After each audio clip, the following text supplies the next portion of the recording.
Cut that shit up, man. Put the thing and get motion crossing oceans. This say, first and foremost, I want to sincerely thank you for the time to hear me and allow me the opportunity to share my truth.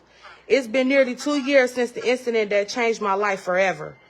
2 incredibly painful, confusing, and yet strangely eye-opening years. The events surrounding that happened are complex, but it's in its simplest form. I brought together a group of women to create music and promote the message of women's empowerment. Overnight, we went viral. While it seemed like a blessing, it quickly turned into something dark. Some of the women involved were new to this world.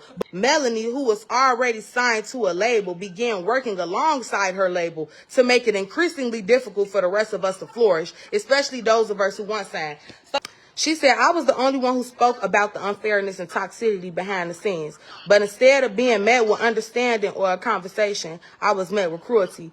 Melanie started a smear campaign online, tearing down my name, my appearance, my character. Every day people made fun of my weight, my looks, my worth as a woman. And yet, I chose not to retaliate with violence. Instead, I responded through music, how artists should.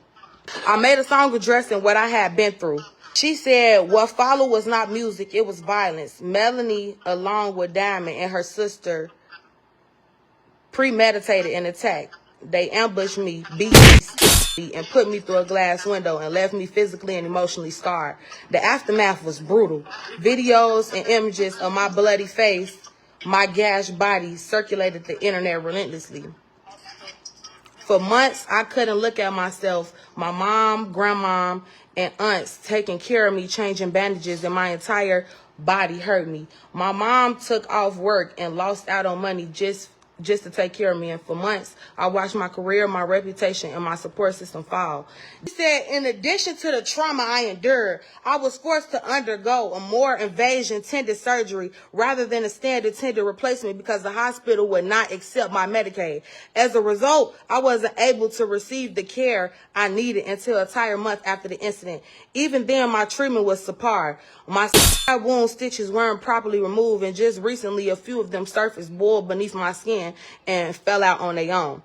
To make matters worse, one of the medical professionals who worked on me was affiliated with Melanie's circle and leaked information that I was at the hospital, violating my rights of privacy during the time I was already in immense physical and emotional pain.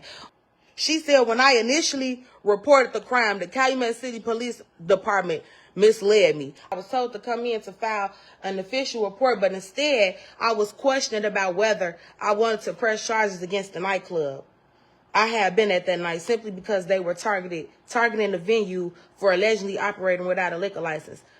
It felt like they were more interested in a personal agenda than helping me as a victim. As a rapper and a black woman, I was not taken seriously. She said one officer even asked me to rap for him in the middle of my statement. I was blackballed by the industry. The same people who once championed me turned their backs. I lost friends, I lost opportunities, I lost the light inside of me. She said what hurts the most is that this situation made people view me as weak. When I fought every single day to survive, not just physically, but mentally, I battled suicidal thoughts. I questioned my purpose, but deep down, I knew I couldn't let her win. I've prayed for Melanie. I've tried to understand her. Maybe she just wants the world to think she untouchable or tough. But when she continues to make songs mocking me, bragging about what she did, as if it's a career highlight, it's clear she shows no remorse, none at all. And sadly, I'm not the only one she's done it to. There are multiple women, some even minors, who have experienced similar pain at hands of Melanie, Diamond, and Destiny.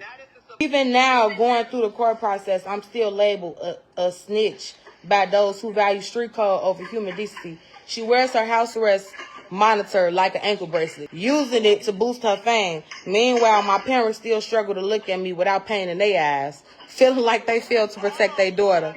She said, I don't think Melanie truly understands the magnitude of her actions. I don't think she's ever had to. I believe she needs help, real deep emotional and spiritual healing, because what lives inside of her right now is not strength. It's something much darker.